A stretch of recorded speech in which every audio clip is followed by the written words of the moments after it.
So unfortunately, this is the only Josiah Deguara tape I can find. Thank you to Mr. Mark Jarvis for cutting this one, but this is versus UCLA. My thoughts on Deguara, he was my second tier, but I think he was the bottom guy on my second tier, um, which also to be further clarify, I think my first tier this year would probably be second tier in a lot of other years. But um, still, second tier is not the I don't want them category or the I don't believe in them category. It's the possible category in terms of I could see them being decent enough. And so I guess we'll just kind of go through this. I didn't really remember much about him. For some reason, I thought he was kind of a bigger, slower guy. That doesn't necessarily seem to be the case. His 40 time is I guess, pretty average. Again, we've only got this one to go through, so there's not a lot to go on, especially since he doesn't get a lot of targets. But we'll do the best we can to just kind of take a look at him. So first of all, this is him up top. He gets moved around a lot, which I think is the number one priority for the Green Bay Packers. You got to be able to do a lot of stuff. You got to block. You got to be able to go outside, H back, wherever it is we put you is where we want you. Gutekunst has already said as much that he can play anywhere. He's proven that he can play anywhere. I think that's even true of Jay Sternberger, who was seen as a terrible blocker. I think there's still a lot of upside in terms of that ability that I thought we saw. I thought he did better than most people thought. But anyways, just wanted to show that that's where he lines up. We'll see if we'll play this out or not. Yeah, let's actually watch this one. This is awesome. So remember, he's lined up against the DB here. I don't know who this is, but it's against UCLA. And the assumption is if he's going to run a route, he's going to get annihilated, right? Now, the ball doesn't go to him, but watch how he's wide open. He's going to cut across. He's open. I mean, he's not. I don't know how much further he's going to get, but he beat this guy. That's NFL open. That ball needed to be out and needed to be thrown to him because that's a completion for what, 8, probably maybe 10 yards by the time he turns that up and before he gets tackled. So first play of the game, well done. Or second play of the game, well done. Here he is trying to come out and block. I mean, this is not an easy thing to do, but you're going to see him try to get out and seal this way, facing that direction. So I can't point, so I'm trying to get you to understand. That direction is he's trying to face and seal off this way. He does a decent job. See, this is the guy he's keying in on. He wants to get out here and block this way, and he set himself up. Now, it never got out that far, but if he gets past these guys, this is where you want to be. So it looked kind of sloppy as he's hopping around, flying around, trying to find the guy or whatever. But he keys in on him, and he gets himself into the position to be able to block it. Now, this wasn't ever going anywhere. These guys caught him. There's an absolute herd of people coming, a stampede of people coming. But, hey, at least he got his. He's the only one out here blocking, doing his job. So props to Deguara. Again, there's not a lot here, so I'm going to try to show a little bit of everything. You're going to see him. He's going to disappear, and then you're going to see him for just a second because he throws the ball to somebody else down the field. But here he is right here, and he's just going to launch down the field. Again, he doesn't look slow, and then here he is. Now, again, I don't know. Maybe I'm mistaken, but if I'm not mistaken, I believe that's open in the NFL. Now, obviously, at this point, he's slowing down, so I don't know at what point he quit, but I doubt it was then. So I think he had a half a step. I think if you get a quarterback to kind of put that inside, especially with tight ends with their longer arms, I mean, that's a catch. He's probably going down instantly, but that's still a big catch. And again, the second time I've seen him run a route where he's not losing. I mean, he's not just getting blanketed like there's nothing there.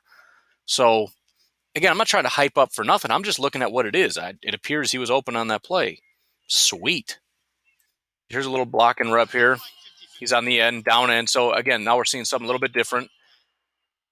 Nothing. I mean, that wasn't great. He got beat pretty quickly, but he doesn't have a hard assignment because he just needs to keep this guy out of it.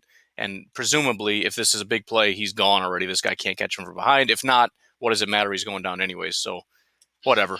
We're going to run this out because I actually saw the next play. This is really nice, and this is a very Matt LaFleur kind of a play. So he's going to come out and block and then release. See that? Got him going. Great head of steam. Boom, touchdown. So, again, when you use the metric of who couldn't do that, I don't really know. But still, the catch looked, I mean, when you got to turn your body, there's some people, and I'm talking about a small fraction, but at least he's not this negative thing, they don't look very smooth with their body. It's the body control thing, right? You turn your body and catch. Some people are very smooth when they do it. Some people have kind of clunky feet and they're falling all over themselves. And then the ability to get up to a full head of steam, not go down on first contact. Most people are going to be able to make a touchdown on this play, but there are a couple people who can't, and at least we know Josiah Deguara is not one of those people that can't. Does that make sense? So I'm not talking about he's in a rare category of people that can. I'm saying he's not in the rare category of people that can't, and that didn't look ugly for any reason. That was very smooth, very well executed, as most people can do, but at least he's most people. This isn't super great in terms of blocking. He's trying to figure out who to block. This guy doesn't come, so he figures out a little bit too late to go this way, and it just doesn't work out too well. That's just, I mean, come on, man. When it's a double slash triple team and you guys all three let him get through, that's just beyond embarrassing. I hate that. Here's a much better rep. I mean, he's kind of getting beat and he just takes him to the ground. It's one of those things where it's like, he's trying to stop him from going that way, but at least if you're going to go that way, I'm going to get you off balance and throw you on your back. Josiah won that one. So that was a much better, again, keep this guy off of the running back, and he did at all costs. This is a nice little block. It's kind of away, but still, it's just a matter of what is your job and how did you do. So he's got to loop around and block one of these guys over here. I don't remember which one. But I like how he engages with him, and that's like a blocking drill, right? You get your hands inside, and you just move your feet, and you just push them. So that worked out. The play before wasn't as good, but he seems pretty good in terms of, and that's really hard to do. You see a lot of guys as they try to block in space, it's very hard, even for tight end. I mean, Jimmy Graham, even Mercedes Lewis, offensive linemen especially, these guys are way too agile, and tight ends and offensive linemen are usually a little less agile.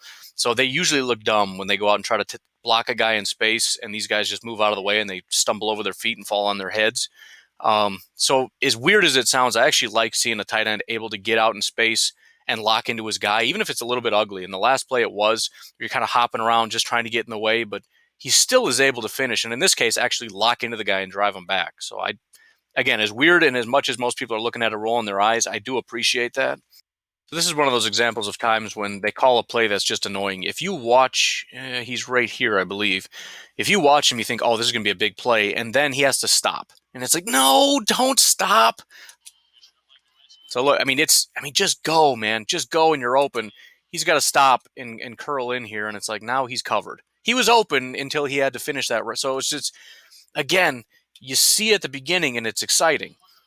Because if this is a different play call, this is a huge play. I'm looking at the wrong guy again. But that was about to be a big play, but it was just the wrong call at the wrong time. I mean, it's fine. I mean, this is who they wanted to go to anyways. But for Deguara, it's frustrating. It's like, come on, man, just let him go. He's going to get a big play. Here again, and it's just frustrating. I'm guessing there's somebody back here that's picking him up, but just envision a guy that's doing this and the ability of a different quarterback who appreciates tight ends to get the ball to him. First of all, if this is the play call, oh my goodness, I don't know who's over here, but that's the guy's open. So, but I think that was the plan all along, anyways, because it looked like he was gearing up to block somebody. I don't know. It's Cincinnati, man. I don't expect them to be the greatest play callers in the world, but it's just frustrating when I'm trying to watch Deguara. Deguara's always open, and it's like, yeah, go down there, get open, and then find somebody and block them. It's like, well, that's one thought, I guess. Another example of blocking. Again, it's not much. He gets that initial thing, and then usually these guys can kind of jump around him because he's a linebacker or a tight end, so it's not that hard to do so. But he at least does enough to get the block so that he can spring free. He's going to get out in front of him, go the right direction, push him out of the way. There you go. So it's something. So here he is being used way out wide. So again, he can do that kind of stuff. He's just going to run a short route. But the one thing, again, that I like that was similar on the touchdown, look how smoothly he catches it, turns his body, and runs. Remember, he's a tight end, not a wide receiver. Try to picture Mercedes Lewis or Jimmy Graham and how they look when they catch the ball, how they kind of lumber down the field, and how body movements are more labored for tight ends. He looks like a wide receiver here. Maybe not a very good wide receiver, but a wide receiver in terms of the ability to catch the ball, turn your body, and get up to speed quickly. Here he is up top again. Stop. He's open. Ball's way too late. Turn and run. And almost gets away from that. Pushing the wrong button again. Again, it's a minor thing, but again, just picture in your mind Mercedes Lewis running that, how long it takes him to get up to speed, how labored his movements are to catch and turn his body. he looks more like a wide receiver than a tight end doing that, and that's a very big positive, especially in today's NFL, where tight ends are more like big wide receivers. There's another example of him blocking. He's going to be right here. Again, it's sort of a win-lose thing. He's not the bigger, stronger guy. This guy is bigger and stronger, but he still is in the way enough to actually win the rep. So you look at it and it's like, oh, geez, that guy's way bigger and strong. Yeah, but he still stayed in his way. And he was probably holding a little bit, but guess what? Still won. Another example, this is why you need all 22 for tight ends and wide receivers, but just look how fast he looks coming out of here and how he just flies down the field. The ball's not going to come to him, so it's only going to be a second, but just watch. He's moving. I mean, he's at least moving at the same rate as the wide receivers are. I mean, you look at his 40 time, you know he's not blazing. He's not a 4-4 tight end or anything crazy freakish like that, but he's got plenty of movement to be able to do that stuff. He's kind of similar to Jay Sternberger in that way. Jay Sternberger doesn't have a very fast 40, but you watch him down the field and you can definitely see there's something there. So I kind of feel like this is a similar tight end to Jace. Maybe not quite as good as Jace, but a very similar kind of a guy where the blocking isn't quite as good, but it's good enough. The real exciting thing is watching him down the field, and the question is, what can that develop into? So it's kind of like we have two Jaces, and you just hope one of them hits. That's kind of where I'm at with this. One of these guys can hit, and if two of them hit, that's pretty fantastic. But I won't be greedy. Let's just hope between Deguara and Sternberger, one of them becomes a really good receiving weapon. So this is actually a very, very nice block of him just winning the whole way out. So he's going to be down on the end right here, I think. Hold on. Yeah, that's who they circled. I thought it would have been him. But yeah, apparently this is him up top. Watch him block this guy out. Just gets locked in. He turns him. I mean, this guy had no chance. He was done from the beginning. Here's back to back. The very next play. Again, he's over here, and again, he's gonna get this guy. He's gonna turn him, and creates the hole that he's gonna run through for a touchdown. I mean, that touchdown was on Deguara. That was a Deguara blocked touchdown. This one's a little frustrating because you can't really see him do anything. You're going to see him go this way, lose him, and then he's going to catch a pass. But keep in mind, this is 3rd and 6, right? You've got a very minor lead. It's third quarter, 3rd and 6. So this is kind of critical. They're running the ball a lot on 1st and 2nd because they're trying to drain clock, which is probably way too early to do that. But that's what they're doing. So 3rd down, you need a clutch play. This is a situation where you hope they go to their tight end because that'll tell you a little bit of something. Here it goes. And there he is. So you can't see exactly what's going on, but he'd go this way and then somehow cut in and be open enough. I'm guessing they're playing zone because he probably got passed off. Either way, he was able to be the clutch target to catch it. I'm guessing there was nothing super spectacular about it, just a good play call, but whatever. He was the go-to on 3rd down, and he made the play to convert the 3rd down. Here it is again. And again, this is probably a big part of the reason why Matt LaFleur his eyes lit up when he watched him because this is his kind of stuff, right? This is going to be another fake block and leak outside, right? And this is what Matt LaFleur likes to do, run out this way, and you don't know what they're doing. Are they going to leak? Are they going to block? Is it a run? Is it a pass? You don't really know. Here he goes. He's going to slip past this guy. There he goes. Freight train, 1st down. He's got plenty of speed to be able to pull that off. And he's still big enough to be able to bowling ball through 4 guys to pick up an extra yard or 2. So that right there is, which, I don't know. I would think you'd look for traits and assume that you can just coach a guy, but he's got familiarity with this style of offense. It looks like a very similar. They like to run the ball. They like to run. I mean, it's just the formations and everything. I can't think. The motion is very similar to what Matt LaFleur likes to do. So I think this is going to be a very plug and play. And really, this could be the opposite of Jace insofar as Jace had very little experience. He had like 1 year of college, or I don't know what it was. It was I think 1 year with Texas A&M, and then he had his 1 year, which was cut short with the Green Bay Packers. So he's a project. I think with Deguara, you're getting maybe a little bit less than what you're getting with Jay Sternberger, but it's a plug and play. He knows Matt LaFleur's offense. So I think that's going to be a huge benefit. Another really nice block. I mean, again, he's not powering anybody, but he does just enough, and he's going to create the hole the guy runs through. Here he is right here on the end. Pops him, keeps his back to where the hole is, drives him back. I mean, that's perfect. That's all you have to do. I'm not asking you to push him all the way out to the sideline. If you can, great. But at the very least, just turn your body inward so that your back is facing the hole and let your guy run through it. And that was exactly what happened. And so again, this one's kind of interesting too, where you're going to see him blocking down the field, and it's one of those where it's nothing super special, but he does just enough to not only make the play work, but to get the touchdown. So he's going to run out this way. It's going to be a little bit of a screen as he leaks out. Again, Matt LaFleur is going to be all about this. Here he is blocking.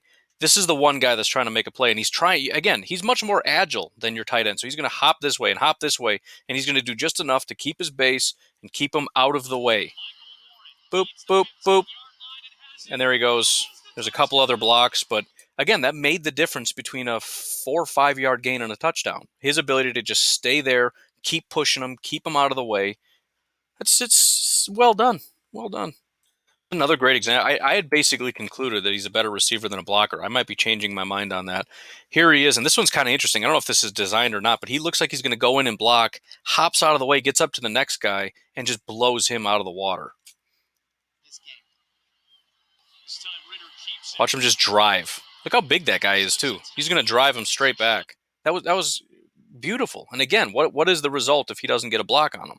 It's not very good. Now again, this is UCLA. This isn't the greatest team in the world, but it's all we have to work with. And all I can ask him to do is his job, and that's what he's doing. All right, so that's that. I mean, we know it's not a super deep tight end class, but I believe that this is what this draft was is kind of what I said was going to happen, just not in the way that I said it would happen. I had mentioned prior to free agency that what Gutekunst will probably do is the same thing he did with Mike Pettin. When we hired Mike Pettin, he was working with Dom Capers' guys. That very first offseason, he said, okay, lay it out for me. What do you need to make your system work? And he just went out and got a bunch of guys. He went out and got 3 new edge rushers that are entirely different prototypes. He went out and got a new safety, 2 new safety. I mean, he rebuilt this entire defense, and that's kind of what he's doing with Matt LaFleur. What do you need to make this offense work? And he's going out and getting a bunch of different pieces. He went out and got a tackle. He went out and got a wide receiver. He went out and got a Matt LaFleur quarterback, a Matt LaFleur tight end, and a Matt LaFleur running back. This is Matt LaFleur just going through and getting all his guys. And again, this is, I think, a guy that's going to be plug and play. That's what I believe he's going to be. So I don't know. We'll see. But